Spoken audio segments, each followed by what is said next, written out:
Hello and welcome to the Nomiki Show. I am Nomiki Konst and we are 5 days away from Election Day. The Republican Senate rallies to the defense of the innocent billionaire Rupert Murdoch. Come on, man. Just a few days before the election, that hearing with the tech bros was a disgrace. That great constitutionalist, Senator Ted Cruz of Texas, well, he ripped a new one to Twitter founder Jack Dorsey because he won't let Rupert's tabloid, the New York Post, spew their Hunter Biden fables all over Twitter. Where have you been, Senator Cruz? Huh? Do you understand that Twitter and these other social media platforms have been doing this to us on the left for years? Read this terrific piece just out in Mother Jones. Can we post a link to that? After Trump was elected, Facebook tinkered with its algorithm to lower the temperature and make its users feel better. But they discovered their attempt cut into the audience for right-wing sites like Breitbart. So they redid it. And this time, it undercut left-leaning sites like Mother Jones. The magazine's reporters say that they have discovered Facebook even had a PowerPoint slide showing how much Breitbart and Mother Jones would be affected. A common refrain one former Facebook staffer told Mother Jones was that, quote, "We can't do that to Breitbart." Mother Jones says the new algorithm cost them hundreds of thousands of dollars in lost ads and subscribers. I am not surprised by that. Let me say this in simpler language. Facebook knowingly helped Breitbart and hurt Mother Jones. They made the very content decisions they claim not to make. And one more thing. Of course, there's no comparison between Breitbart and Mother Jones. Mother Jones is a legacy, award-winning magazine that has actual fact-checkers. Breitbart is, well, not that at all. Now, I wish the story of how Mother Jones got screwed by Facebook was a one-off, but of course it's not. It's life in the media for those of us on the left. Just the other day, Jacobin magazine had a video blocked on Facebook. Why? Because they mentioned Marx in the promotion of their Weekends podcast. Okay? And of course, right now you are watching the show through YouTube, owned by Alphabet, which also owns Google. They have the power at any moment to tamp down whatever or black us out. They boost corporate media companies like MSNBC, Fox, and The Hill. Now, this is nothing new. We, the left, working people, have always had to fight to be heard in this country. McCarthyism wasn't a general effort to smear anti-establishment voices. It was a targeted attack on the American left, working people, unions. What's frightening now is that the kind of power Joe McCarthy wielded in the 50s is in private hands today. Which is why even applying the word censorship here doesn't make sense. Censoring is what the government does, preventing citizens from speaking, writing, having their say. So what I want to show you real quick, let's show that clip of Esha, a friend of our show and the movement, Esha Legal, who hosts a history podcast, posted kind of a snarky comment about McCarthy, and then her page was suspended. Can we show that real quick? While we're getting that ready, what we face now is massive uncontrolled corporate power over what information makes it to you. Power that has been amplified by the hands-off approach our government has taken towards these internet giants. As summed up in Section 230 of the Communications Decency Act, which explicitly absolves them from even the responsibilities that a traditional publisher had to show. Media mogul Henry Luce had enormous power. But he also had to take responsibility for what he published in Time magazine, good, bad, and ugly. But Mark Zuckerberg has even more power and wealth than Henry Luce and not an ounce of responsibility for what appears to be on his platform. The neoliberal libertarian cabals that run the big tech companies like working people even less than they like Trump. So don't kid yourself about Twitter hassling New York Post. That's a cocktail party virtue signal. Rupert Murdoch will find a way to be heard. I mean, he owns Fox News and Wall Street Journal. In the meantime, we are being strangled. But we haven't been silenced yet, and with your help, we will never be. There will always be pamphleting and indivisible ink, I suppose. All right, we have a great show for you today. We have Jonathan Daniel Wells joining us to discuss New York's legacy of slavery. Then we have Rep. Rabb here and Rachel Gilmer on to discuss voter suppression tactics in Pennsylvania and in Florida. Those are two states that may decide this election, of course. But first, if you are not already aware, we have this great summit on Friday. Matriarch PAC is organizing the summit. Matriarch is an organization that supports working class women running for Congress. There have been some great wins. We are featuring Cori Bush, Sarah Nelson from the Flight Attendants Workers, Barbara Smith, who coined the phrase, she's a Nobel Prize nominee, and she coined the phrase intersectionalism. Kate Albright Hanna, a documentary filmmaker, Marquita Bradshaw, who is the Senate nominee in Tennessee, Francesca Fiorentini, a friend of the show. She's a comedian and an activist and a host. Tara Hauska, who is a native rights advocate and is an attorney for native lands. Jane McAlevey, probably the best organizer in the world. Eileen Flanagan from Choose Democracy. Nabila Islam, Melanie DeRico, and many, many more. Really, really interesting slate. We're going to be talking about some transformational issues. Go get your tickets right now. You can register at that link on board. $27 a ticket starting rate. Obviously, if you want to be more generous, that is very, people, we appreciate that. But it's going to be a great, great lineup and a great way to kick off the GOTV efforts. All right, now here are some of the news stories at the top of my feed. On Wednesday, President Trump reiterated the hope that the election will be called and votes will no longer be counted after November 3rd. In other words, late ballots coming from the key battleground state of Pennsylvania will have no effect on the outcome. Trump is urging the courts to prevent vote counting after next Tuesday, in a move that Brian Klaas of Washington Post called a, quote, dangerously authoritarianism tactic. Those who have not yet been mailed their ballots should drop them off or vote in person where it is safe to do so. Let's make that very clear. You have a ballot, don't mail it in now. You got to go drop it off at the mail-in ballot location or the Board of Election, depending on your state. So go check that out. Former leader of the Labor Party and Democratic Socialist, Jeremy Corbyn, has been suspended from Labor. This comes after Corbyn's response to a watchdog report claiming consistent failure by Corbyn's Labor Party to discuss and address accusations of anti-Semitism. Corbyn has emphasized that while he and his party have always stood against anti-Semitism and all forms of racism, quote, the scale of the problem was dramatically overstated for political reasons. Earlier this year, we learned that Parliamentary Labor Party is essentially sabotaged Corbyn's campaign for prime minister. This is more of the same from the anti-socialist element of labor. I'm going to go over his statement real quick. I think this is really important, and it's not being discussed enough. He said, quote, anti-Semitism is absolutely abhorrent, wrong, and responsible for some of humanity's greatest crimes. As leader of the Labor Party, I was always determined to eliminate all forms of racism and root out the cancer of anti-Semitism. I have campaigned in support of Jewish peoples and communities my entire life, and I will continue to do so. The EHRC's report shows that when I became labor leader in 2015, the party's process for handling complaints were not fit for purpose. Reform was installed by an obstructive party bureaucracy. But from 2018, Jenny Formby and the new NEC that supported my leadership made substantial improvements, making it much easier and swifter to remove anti-Semites. My team acted to speed up, not hinder the process.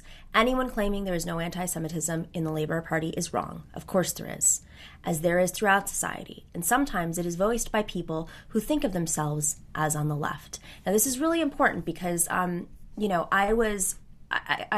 went and interviewed, I covered the labor conference in 2017, and I actually interviewed Jeremy Corbyn, who had just lost the nomination for prime minister, or he was going into eventually running again, and of course he lost against Boris Johnson.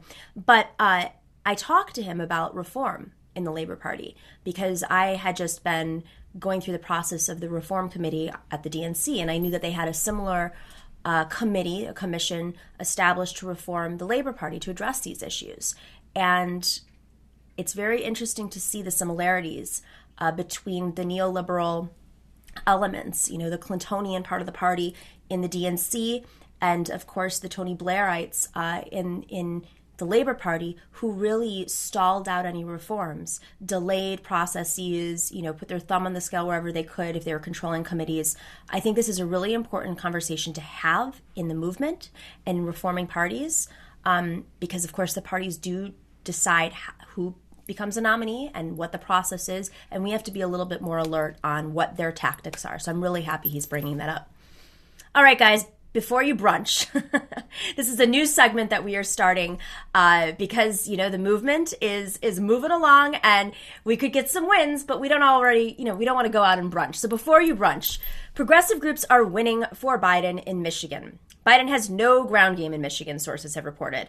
From appearances by Rashida Tlaib to canvassing and phone banking efforts from leftist groups like Detroit Action, Michigan Liberation, and Mothering Justice, this is your reminder that liberals don't want to do the work to turn out the vote. But progressives are the ones who best understand Trump's threat and are, used to organizing and want to rally their communities against them. So before you brunch, liberals, make sure to hit the ground. All right, guys, we will be right back after this segment, little break, and we're going to be talking about slavery in New York.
Thanks for watching and listening to The Nomiki Show. But remember to click like and subscribe on YouTube, and please share on social media. If you're not already a patron, please join us for as low as $5 a month on patreon.com/The Nomiki Show for early and special content. That investment makes a huge difference. We are not corporate media raking in the dough. It's really you guys that are keeping us going. So please consider being a patron. And to our current patrons, thank you so much. We are incredibly grateful to you. We also now have swag. So check us out on thenomikishow.com to get your mugs, your totes, and your stickers.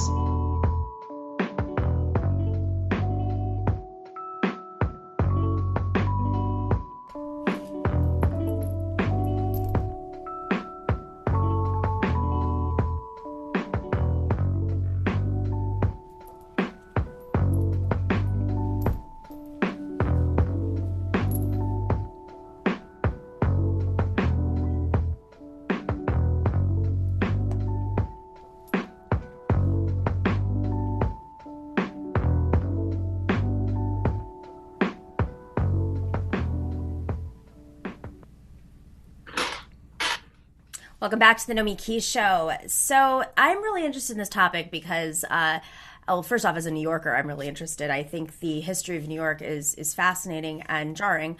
The more you look into it, it was one of the first things I did when I moved to New York, because I spent like a year reading books on like the history of New York City. Our next guest is Jonathan Daniel Wells. He's a professor and author, a history professor at the University of Michigan, and the author of The Kidnapping Club, Wall Street, Slavery, and Resistance on the Eve of the Civil War. Thank you for joining us, Jonathan. Appreciate it. Thank you so much for having me. So I guess first off, what inclined you to write this book at this time?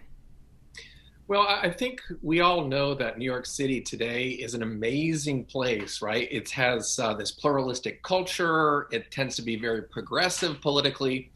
But what I think a lot of people didn't realize was that the city harbors this much bleaker past. And I think that's true of America more generally, but I wanted to focus in on New York City as kind of a microcosm of that story.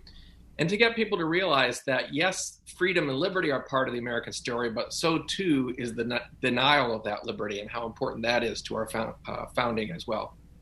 So, of course, on the eve of Civil War, the North, we know our basic history. The North was against and against slavery, and the South was for it. But the harbor of New York, you said harbor, and I thought you were going to go into the New York harbor, was the gateway for Caribbean slaves to enter right near Wall Street. I mean, is that not how New York really started to flourish? Was off of that slave trade?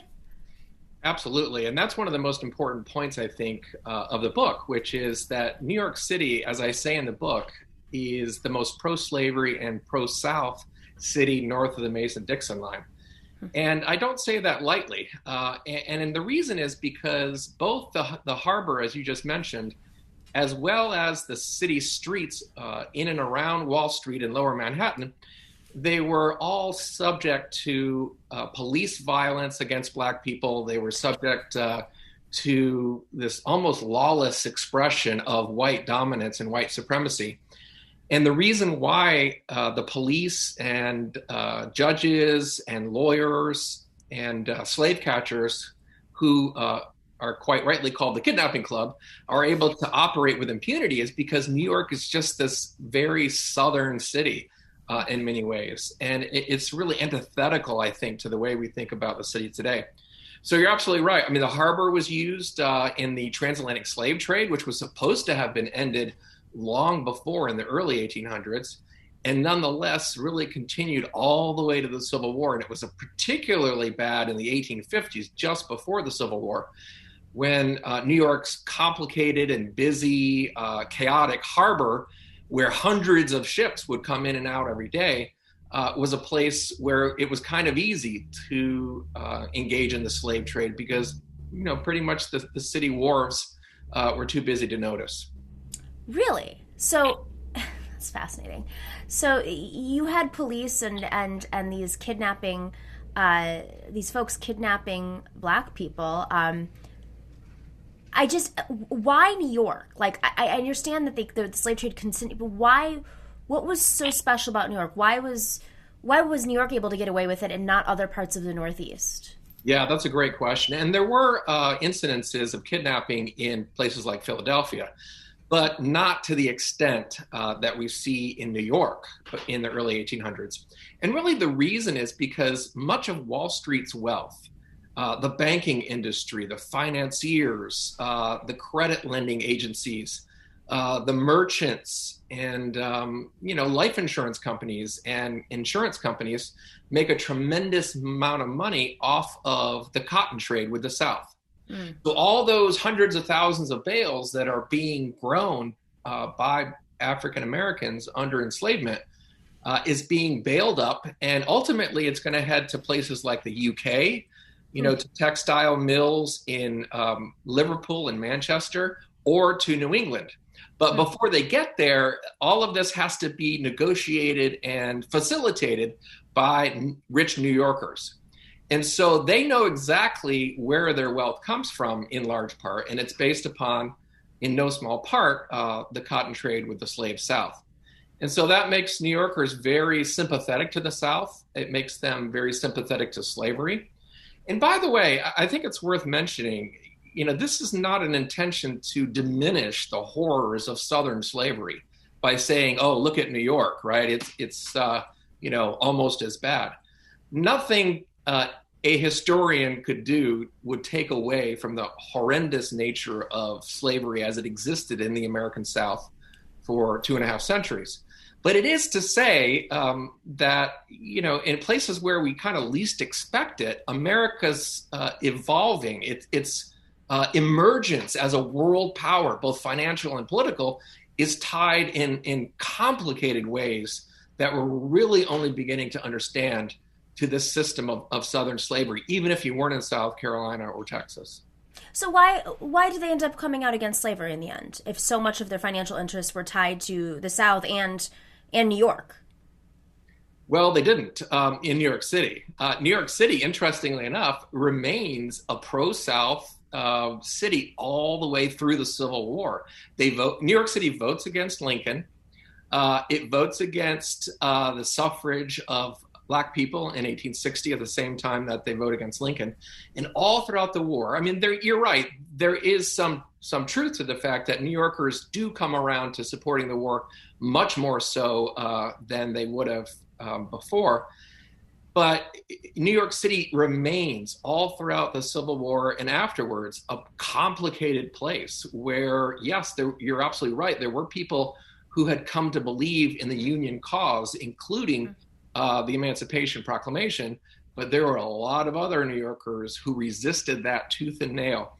And one of the most famous examples of that is the draft riots that happened in July of 1863. So, who was the governor at the time?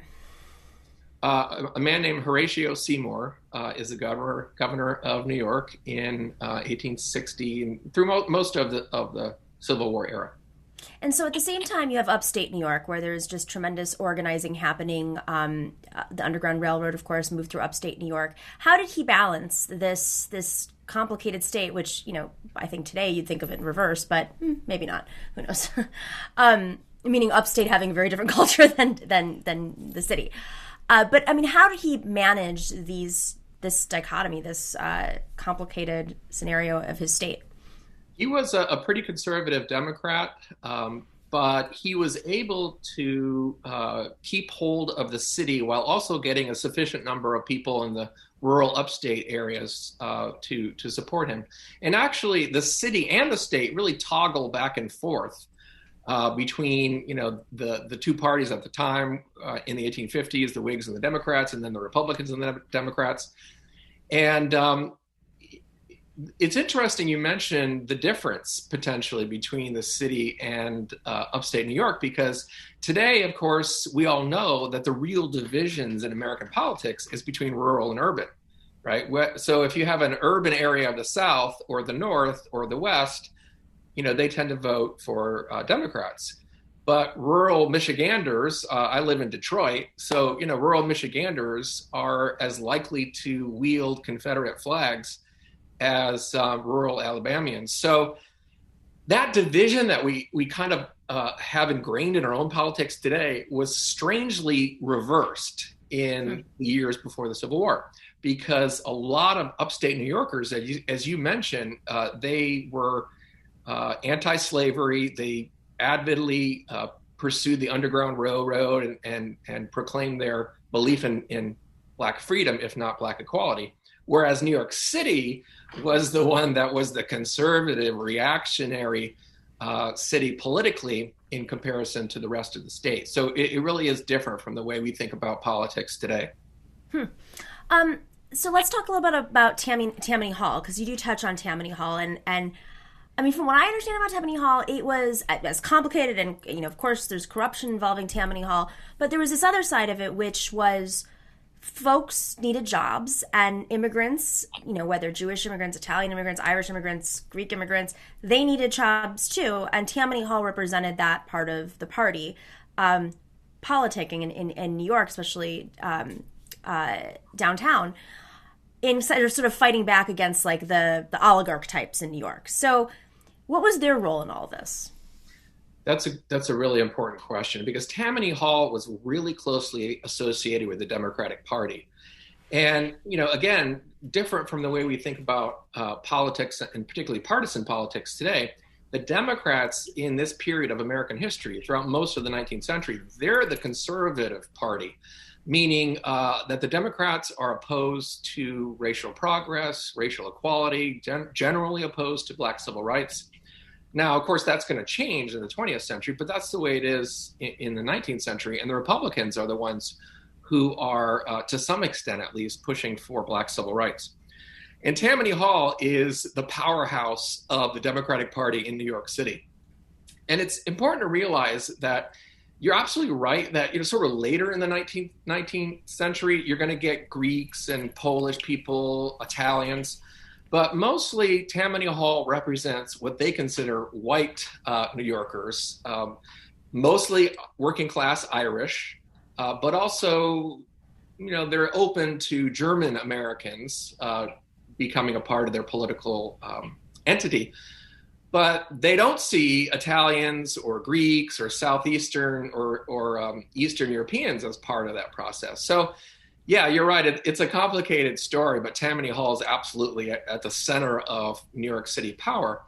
And on the one hand, they represent the working class and all of the needs that the working class has, the Irish working class. It's a terrible place to be a member of the underclass, because the Tenement housing is unsafe and it's unhealthy, unsanitary. The wages are low. There is, very little protection for you on the job. But at the same time, because they're so beholden to protecting their own interests, they see Black people and any other people from, say, Southeastern or Eastern Europe as potentially competitors. So at the same time that they have these working class politics, they're also deeply racist. Deeply racist, but, if New York, at least early Tammany Hall, when it was more white, or what we espouse to be white today, I don't know if Irish considered themselves white back then, but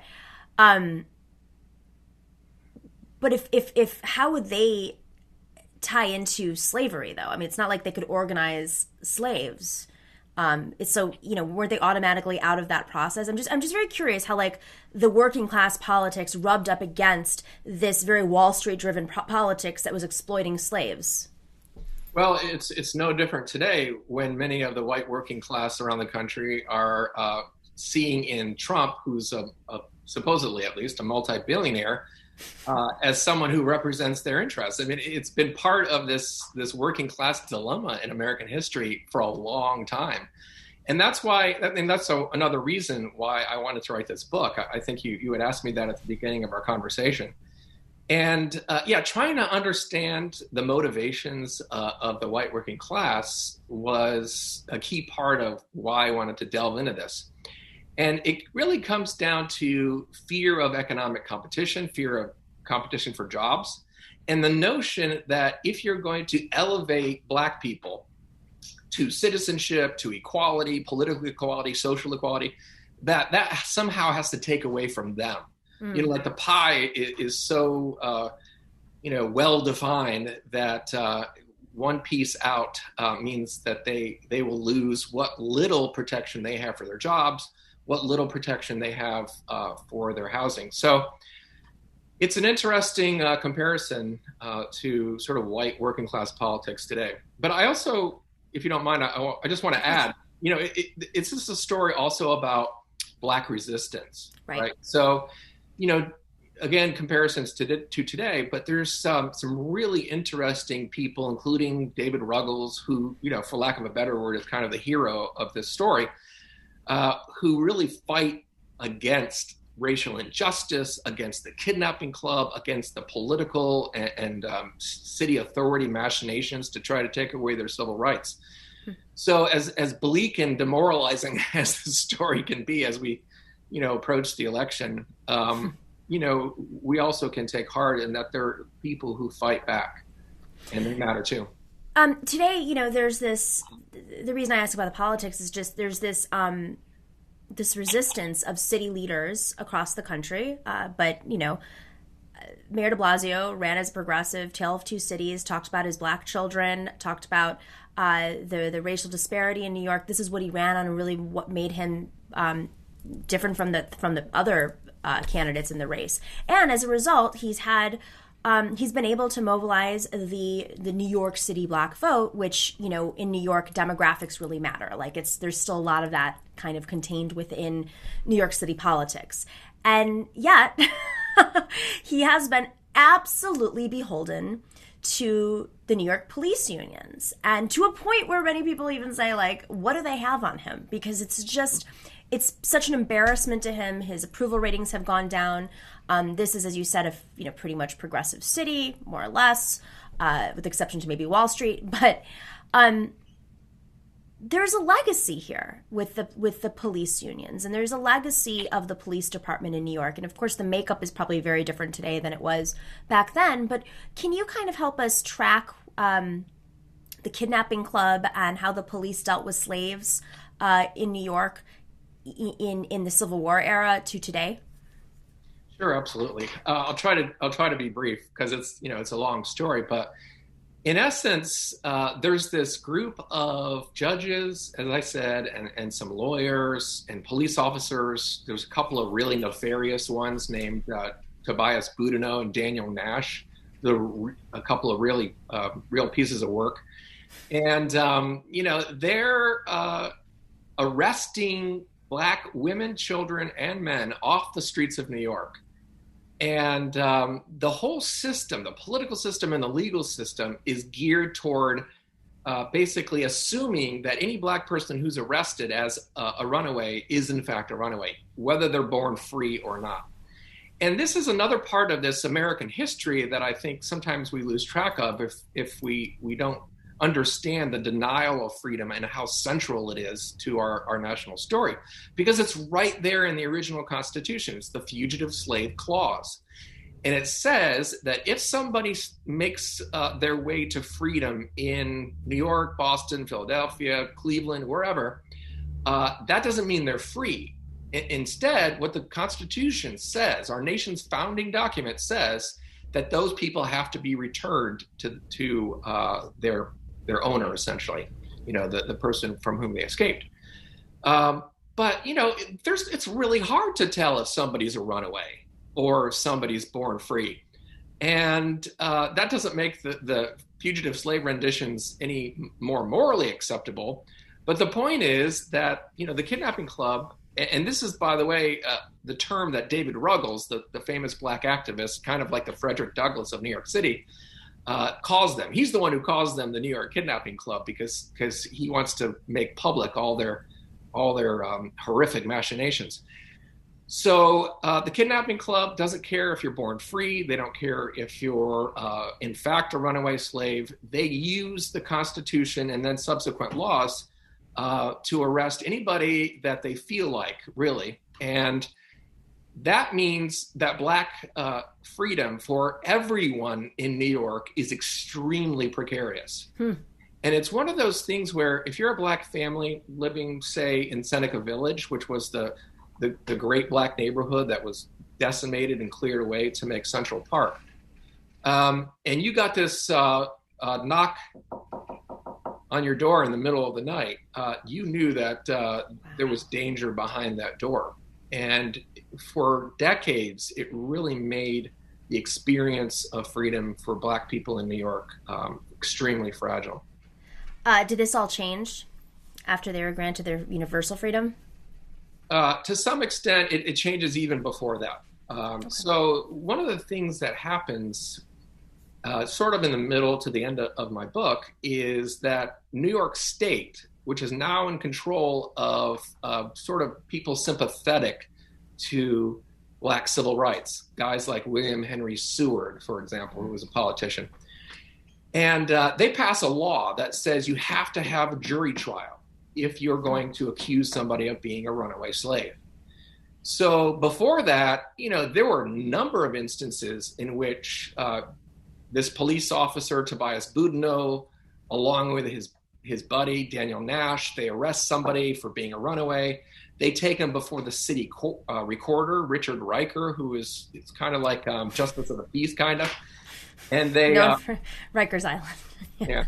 Well, I've been trying to unearth all that, just as an aside. Yeah. I think the point is, I don't think it actually comes from Richard Riker's name per se, but certainly the Dutch past of New York, where the name Riker would have come from.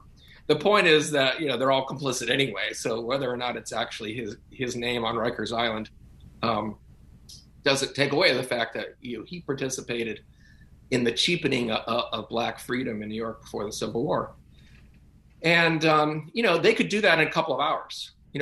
Riker would declare, okay, this guy is not Joseph Collier like he says. He's really Abraham Gosley, and I declare him a slave. And before anybody knew, before the guy's family even knew what had happened, he's already on the way to bondage. So the jury trial helped that a lot because now you had to have, you had to sit down and present evidence and say, I was here, in 1830, long before you claim I had run away. I was here in New York, so I can't possibly be the person you claim. So, it's, the legal part of this is a big, important part of the story. I mean, as a New Yorker, it just stop and frisk under Mayor Bloomberg. His resistance to end stop and frisk, where black kids or anybody could be stopped and completely, frisked, found something on you and locked up.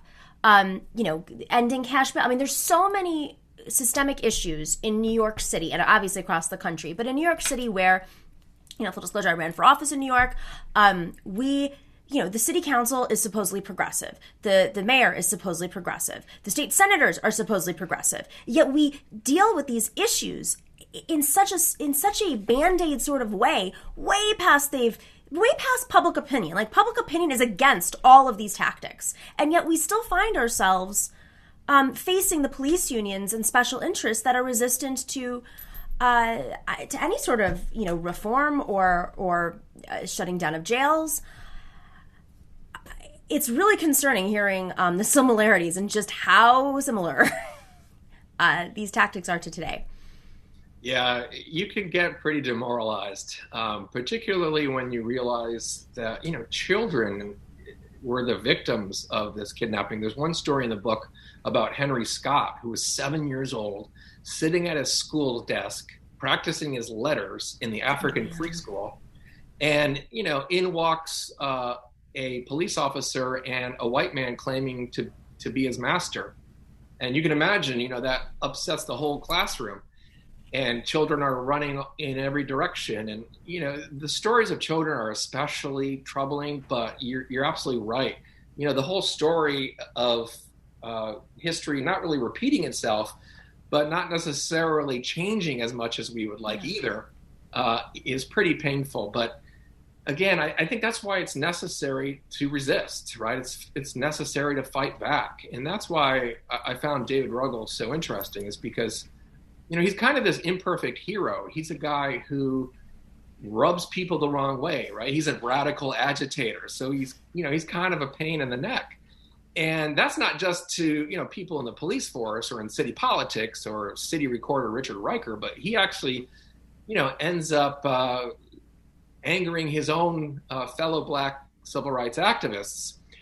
But, that's because he is tireless. He is everywhere at once, and he resists the illegitimacy and the injustice and the immorality of this system. And I think that's where, as demoralizing as the comparisons can be, that, we take some solace in the bravery of people who sacrificed a lot to just to fight back. Jonathan Daniel Wells, fascinating history, fascinating book. Can we put that up on screen again real quick? Definitely go check out his book at your independent bookstores, ordering them online if you can. That's the best place to go. The Kidnapping Club, Wall Street Slavery and Resistance on the Eve of the Civil War. Thank you so much for coming on, and, really, really fascinating conversation. Thanks so much for having me. I appreciate it. Of course. All right, guys, make sure to smash that like button and click subscribe and that little alert. I got to do this thing that I got to do to make sure everybody's on board. If we want to break the algorithms, if, you want to crack the tech giants' agendas, that's what you got to do. Get in that chat. All right, we're going to be back in 2 seconds to talk about Florida and Pennsylvania and the voter suppression, not anything new, that is happening there right now on the eve of this election. Another civil war, not quite the same, but a different type of civil war. So definitely stick around, and it's going to be a really great chat.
Thanks for watching and listening to The Nomiki Show. But remember to click like and subscribe on YouTube, and please share on social media. If you're not already a patron, please join us for as low as $5 a month on patreon.com/The Nomiki Show for early and special content. That investment makes a huge difference. We are not corporate media raking in the dough. It's really you guys that are keeping us going. So please consider being a patron. And to our current patrons, thank you so much. We are incredibly grateful to you. We also now have swag. So check us out on thenomikishow.com to get your mugs, your totes, and your stickers.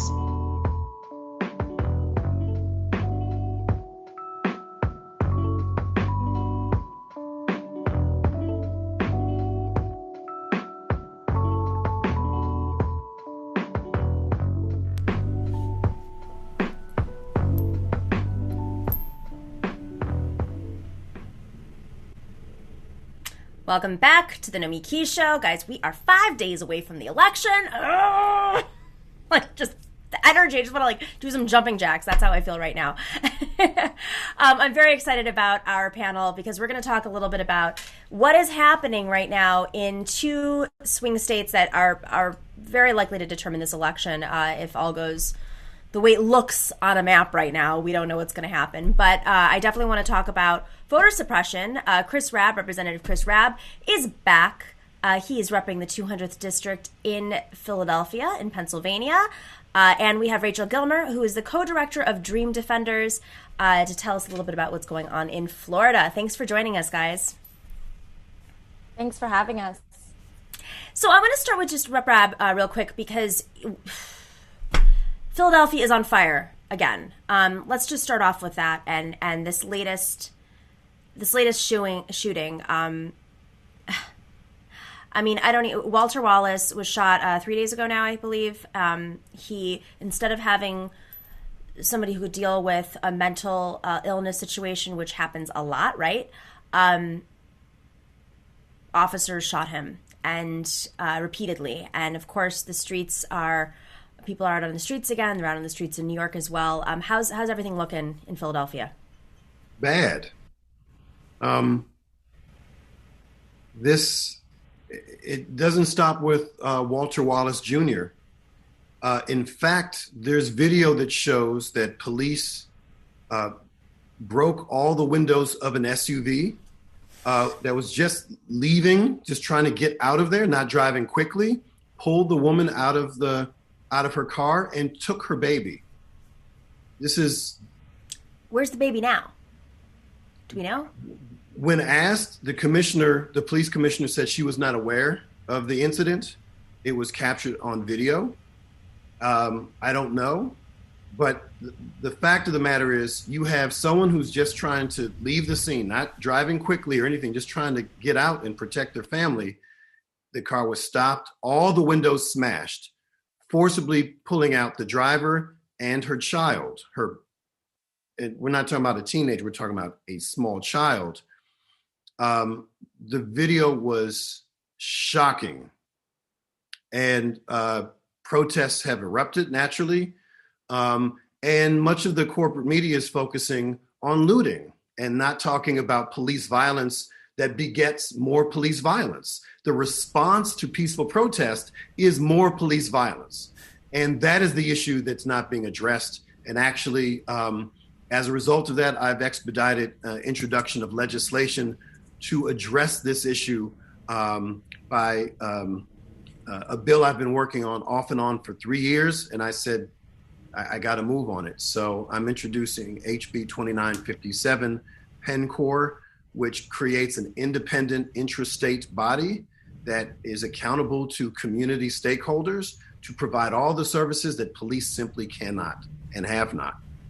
And this is actually backed by federal law that has not been enforced since 1953. And we have the power to do that in all states. But it requires leadership and vision and an understanding that these issues that we're talking about are symptoms of a larger systemic problem born of white supremacy and patriarchy and protecting the property of the elite. And the last time this happened in Philly, they protected the big box stores. Right. All of whom have, business insurance and are going to do just fine. But what we're really talking about is the looting of Black and brown communities through public policy for generations. That's right. It's interesting you say this because yesterday we had on activist and world famous DJ Tommy Sunshine, who has been out in New York, and he saw that video in Philadelphia after witnessing before his eyes. Very similar thing happened without taking the child in Brooklyn, where the same tactics were used, and he saw police surrounding big box stores, banks, and he's been on the streets for the last 10 years since Occupy before, and he mentioned that he had never seen these tactics used before, and then to see it happen in Philadelphia, which is a segue, and I wish we had more time to discuss this because this is such a hearty issue, but it is a segue into this election and the tactics of this administration using government agencies to suppress the vote. I mean, in Philadelphia and Pennsylvania, they have billboards up. DHS has billboards up about what claiming quote illegals should be afraid to vote, which is of course what does that even mean? And there's voter suppression tactics specifically targeted at people of color and immigrants across this country. So Rachel, you're working with Dream Defenders, and you guys are doing incredible work in Florida, where it's like ground zero of voter suppression. Can you just give us a breakdown of like the tactics right now being used in Florida, and then about your work? Sure.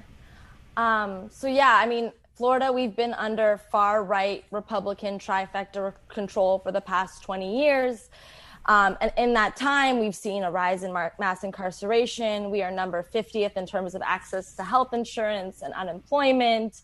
And in the middle of the pandemic, our governor was focused on tax write-offs to corporations instead of meeting the needs of people.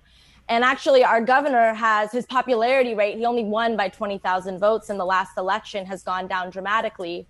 And his popularity rate, has gone down in the wake of the pandemic because of the failed response. And so actually about a month ago, he introduced legislation, even though legislative session doesn't even start till next March, around this basically extreme anti-Black Lives Matter bill. And the bill is around creating felonies for, people who are just doing basic protests, automatic felonies, eliminating bail, mandatory minimums. And so this was sort of a distraction tactic in order to rile up his base by using this like dog whistle politics around criminalizing Black people and criminalizing people who are protesting around racial justice in order to get his base riled up to turn out. So, our heart is really in Philadelphia right now, and we feel a lot of connection with what y'all are experiencing. You had this bill, there was a proposition that was passed, of course, to remind folks that granted formerly incarcerated individuals to vote. And of course, the right wing has done everything they can to prevent those folks from voting by adding essentially a poll tax to this. Can you explain it a little bit more for us? Yeah, so in 2018, the same year where our Republican governor won by 20,000 votes, Florida voters voted to repeal this Jim Crow era law that disenfranchised 1 in 4 Black people by saying if you had a felony, you couldn't vote. So immediately, this would have completely changed political power for our communities. In Florida, elections are won by 20,000 votes, 50,000 votes, like less than a percentage point, less than a Beyonce concert, like literally. And the infusion of 1.4 million voters into the electorate, that type of expansion would have completely changed the game in terms of what's possible for politics in Florida. And so the first thing the Republican governor did was pass legislation that mandated a poll tax. It was taken to court. They said that the poll tax was not legal, and then that got challenged, and now the court is upholding it. And so, we've been basically fundraising to be able to pay off people's fees and fines, which they're also trying to challenge, so that people have this basic right to vote. But I think the right wing knows their days are numbered in Florida. They know that we are building a long-term plan to expand the electorate, to get more and more people the access to ballot. And if that happens, their days are numbered, so they're doing everything they can in their power to stop Amendment 4 and to stop other efforts to expand the ballot and to get people out. Rep. Rabb, Pennsylvania is in the news every day. Yeah. I can't keep up. Like, that's where I am right now. I'm just going to let you take the floor. And what are they doing in Pennsylvania right now? Last time we talked, there was this mail-in ballot, went to the Supreme Court. It was I don't even know where we are. So can you catch us up to date? Sure. As it stands, we have voter suppression update, by the way, guys. Right. Well, it's a new segment. Right. So as it stands, this is the first time in Pennsylvania history that we've had early voting. It was a bipartisan bill that passed in October of 2019. And this was before we knew that there was a pandemic coming. So it was completely bipartisan. What the Republicans gained out of supporting this was getting rid of straight ticket voting. Now, I don't know if they have that in Florida, but you could press one button and vote straight Republican or straight Democrat. Well, we've had that for years in Pennsylvania, and Republicans who were concerned about holding on to their slim majorities in the House and Senate in Harrisburg were like, oh, if we decouple this, we might be able to save some incumbents. So that was the price Democrats paid for getting early voting. It was not called early voting. It was called mail-in voting. But there was a provision in the law that kind of snuck in there very artfully by Democrats to allow for county commissioners, election boards, to have satellite election offices set up before election day so people could drop off their mail-in ballot or pick one up and fill it out right then and there. So it was essentially early voting. And that's what's happened over the past about month. I'd say past 3 or 4 weeks. The law allows for 50 days, up to 50 days to vote before an election. But because of court challenges and logistics and money, we couldn't set up the infrastructure to create these satellite election offices. But since they've been up, the turnout has been extraordinary. And I represent, as you always like to hear me say, the bluest dot in the entire Commonwealth of Pennsylvania in Northwest Philly. So I have a majority Black district and a very civically engaged district, and we come out to vote, and we are coming out in huge numbers such that whatever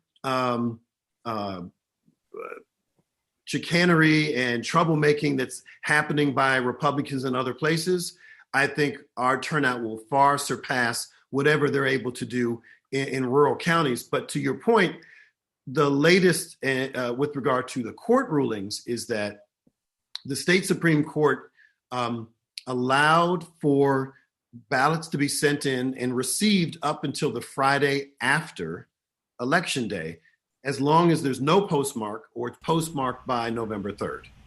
All right? Interesting. Okay. Yeah, and signatures do not have to be identical to the signatures that are signed, put on the outer envelope of a mail-in ballot and what's in the voter roll. So if I forget to put M for my middle initial, I won't be disqualified. So the Republicans came back at us again after the United States Supreme Court had a 4-4 ruling that says we're going to let this be.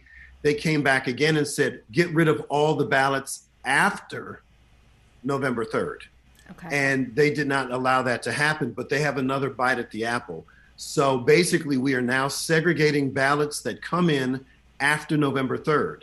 So we can start counting those ballots at 7 a.m. on November 3rd. This is why it's important for the entire country.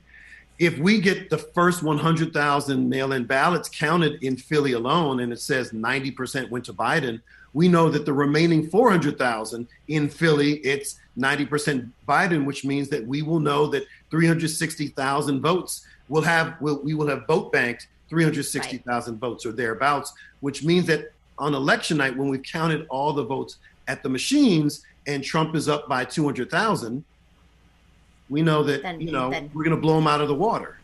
So we may actually be able to predict who's won Pennsylvania without counting perhaps over half of all the ballots, because we will have known how Philly does, how Allegheny County, Montgomery County, and we'll also see what the turnout is in bright red spots. If bright red counties do the same or less than they did in 2016, we're definitely going to be able to call the election by midnight.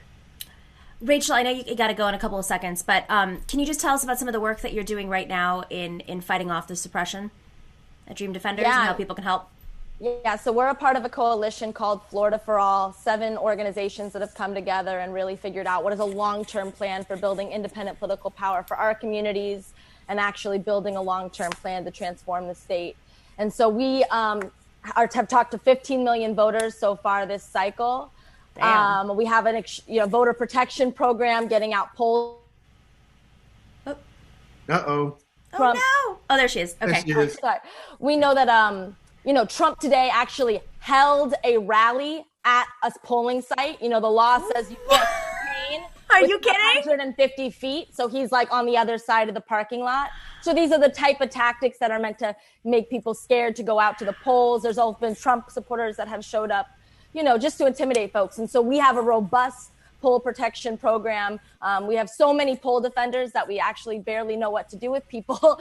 So we just want to make sure voters know it is safe to go out. And if you want to volunteer to join our efforts to make calls, please, go to floridaforall.vote and join our plan to, get as many voters out as we can by Election Day and continue to organize after the election to transform the state. That's right. Thank you, Rachel. Yes. Rachel, you're doing incredible work. Rep Rabb, as always, incredible work. Thank you so much for just giving these updates because the map is really confusing. Last time it was Wisconsin, it could be Arizona, Texas is now in play, Georgia's in play, Pennsylvania and Florida, but we know 2 things. It seems very clear that whoever wins needs to win one of your 2 states, hopefully both, depending on the electoral map. And so I think that's why you're seeing so much, so many of these tactics being used in both of your states. So thank you all, for your work. And, we're hoping that that the numbers turn out and we can really pull this through. Good luck, Rachel. Good luck, Rachel. Thank you. Good luck, Rep Rabb. Thank you.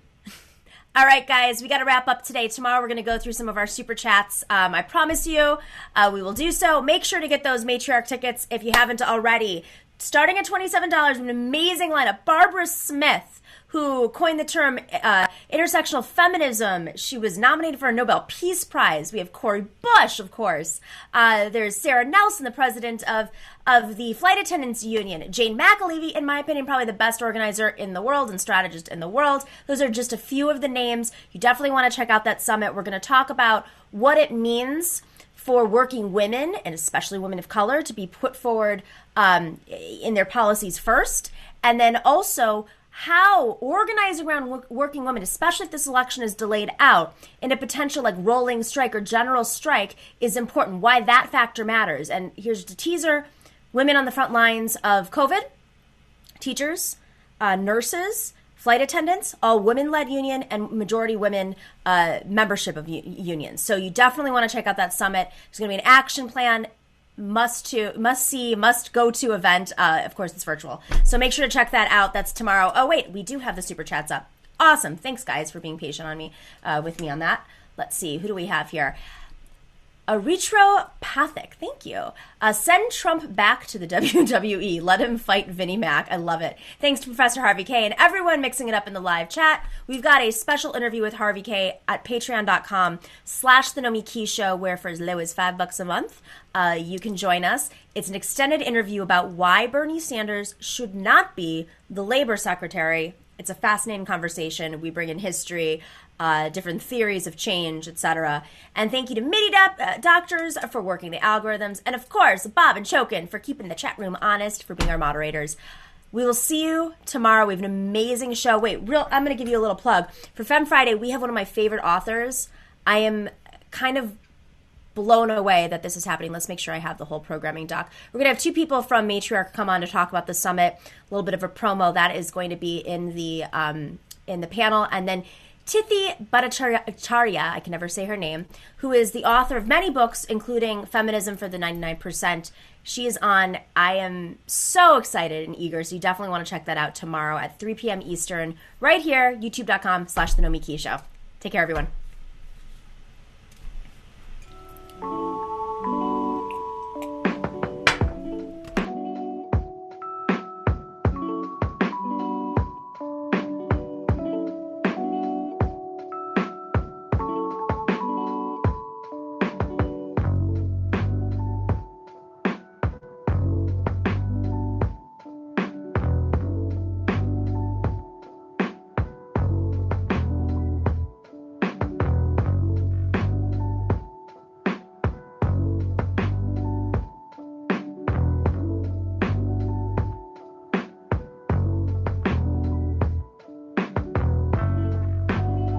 Thanks for watching and listening to The Nomiki Show. But remember to click like and subscribe on YouTube, and please share on social media. If you're not already a patron, please join us for as low as $5 a month on patreon.com/The Nomiki Show for early and special content. That investment makes a huge difference. We are not corporate media raking in the dough. It's really you guys that are keeping us going. So please consider being a patron. And to our current patrons, thank you so much. We are incredibly grateful to you. We also now have swag. So check us out on thenomikishow.com to get your mugs, your totes, and your stickers.